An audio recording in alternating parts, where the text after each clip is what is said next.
Assalamualaikum warahmatullahi wabarakatuh. Pada kesempatan kali ini saya akan mempresentasikan implementasi dan penerapan fortifikasi di negara Peru. Topik ini membahas bagaimana Peru menggunakan fortifikasi sebagai media fortifikasi pangan untuk menurunkan angka anemia yang cukup tinggi di negara tersebut. Langsung saja kita ke latar belakang. Jadi teman-teman, Peru itu punya masalah anemia yang cukup besar. Nah, di tahun 2017, sekitar 44% penduduk mengalami anemia, terutama di wilayah pedesaan.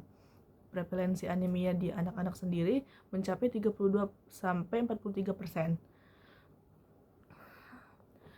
Masalahnya makin berat karena masyarakat miskin kesulitan untuk mendapatkan makanan bergizi, dan akses terhadap fasilitas kesehatan juga terbatas. Oleh karena itu, dan juga suplementasi itu tidak bisa menjangkau ke seluruh wilayah yang ada. Oleh karena itu pemerintah memilih kebijakan fortifikasi pangan. Nah, khususnya itu di tahun 2023 itu mewajibkan fortifikasi pangan di beras untuk meningkatkan asupan mikronutrien masyarakat secara lebih luas dan merata. Slide selanjutnya yaitu alasan Peru mewajibkan fortifikasi pangan.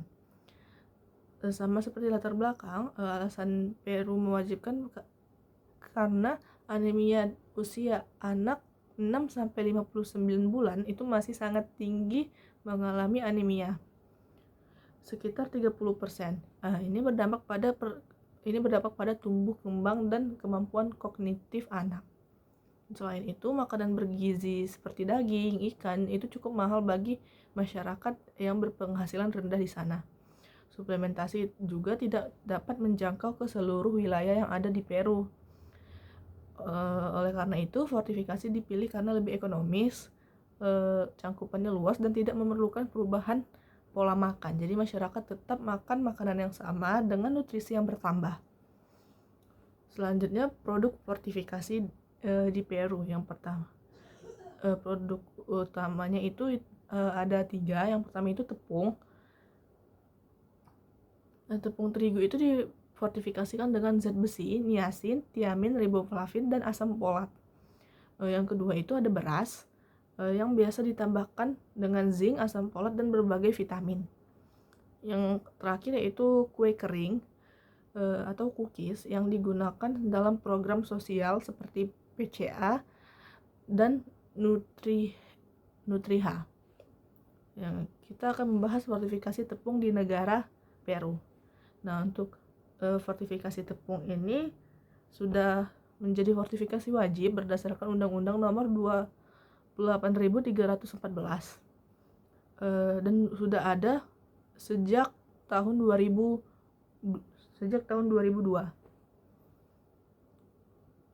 Tepung terigu dipilih karena dipakai dalam banyak makanan seperti roti, pasta, kue, dan biskuit.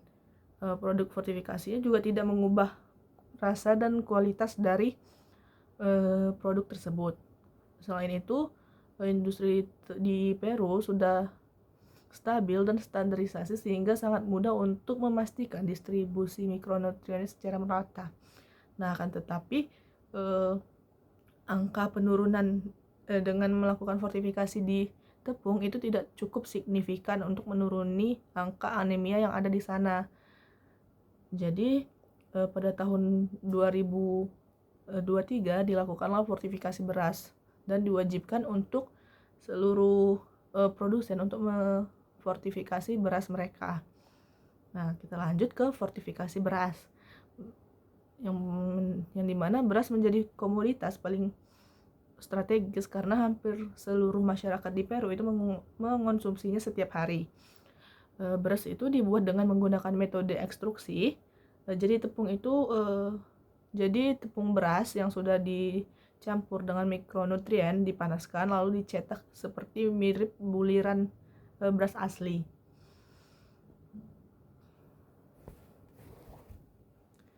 Nah, beras ini dicampur dengan beras biasa, jadi tetap tampaknya sama. Terus pemerintah mendistribusikannya melalui program sosial pangan yang untuk untuk menjangkau masyarakat miskin dan wilayah terpencil.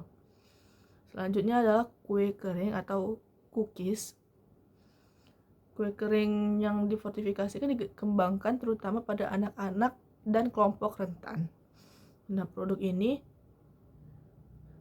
ditambahkan zat besi, vitamin B kompleks, zinc, dan asam folat. Keunggulannya adalah rasanya tetap enak dan tidak berubah, sehingga mudah diterima anak-anak. Nah, kue kering ini kue kering fortifikasi ini sering digunakan dalam program Nutriha dan didistribusikan ke wilayah miskin dan pedesaan. Nah, kita akan bahas program PCA dan program Nutriha.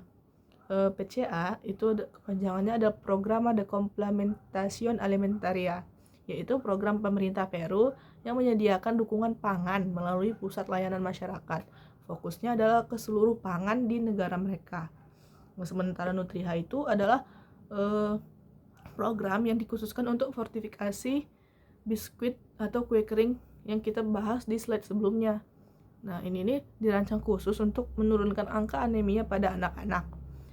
Bahkan biskuit ini sudah dilakukan penelitiannya oleh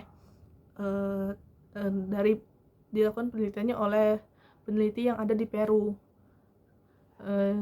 yang menunjukkan Nutriha itu atau biskuit tadi bisa menurunkan anemia hanya dalam 30 hari mengonsumsinya. Selanjutnya yaitu implementasi dan penerapan fortifikasi di negara Peru. Nah, implementasi di negara Peru itu berfokus pada pangan yang paling banyak dikonsumsi seperti tepung, beras, terus kue kering. Nah, tepung terigu wajib difortifikasikan lewat Undang-Undang Nomor 28.314. Beras difortifikasikan melalui regulasi serta program sosial seperti PCA dan bekerja sama dengan WFP. Sedangkan kue kering mengikuti fortifikasi tepung dan digunakan dalam program gizi masyarakat yaitu Nutriha. Semua ini membuat distribusi mikronutrien jauh lebih luas dan efektif. Selanjutnya itu regulasi. Peru punya regulasi yang sangat lengkap untuk mendukung fortifikasinya sendiri. Ada Undang-Undang Nomor 31.348 dan Dekret Nomor 8 tahun 2024 itu untuk fortifikasi beras.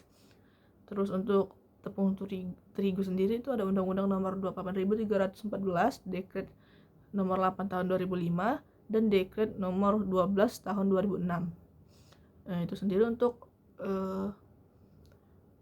regulasi untuk tepung sendiri. Nah, regulasi ini menetapkan standar teknis, kadar mikronutrien wajib, serta mekanisme pengawasan untuk memastikan produk yang difortifikasikan itu aman dan berkualitas. Jadi kesimpulannya, fortifikasi pangan menjadi strategi atau kunci dalam penurunan angka anemia. Beras menjadi komoditas utama yang didukung oleh tepung terigu dan kue kering yang difortifikasikan. Pemerintah bekerja sama dalam sektor swasta dalam program sosial sehingga cakupan distribusinya itu lebih besar. Dengan regulasi yang kuat, fortifikasi terbukti mampu meningkatkan status gizi masyarakat di Peru secara signifikan. Mungkin itu saja yang dapat saya sampaikan. Saya akhiri, wabillahi taufiq wal hidayah. Wassalamualaikum warahmatullahi wabarakatuh. Terima kasih.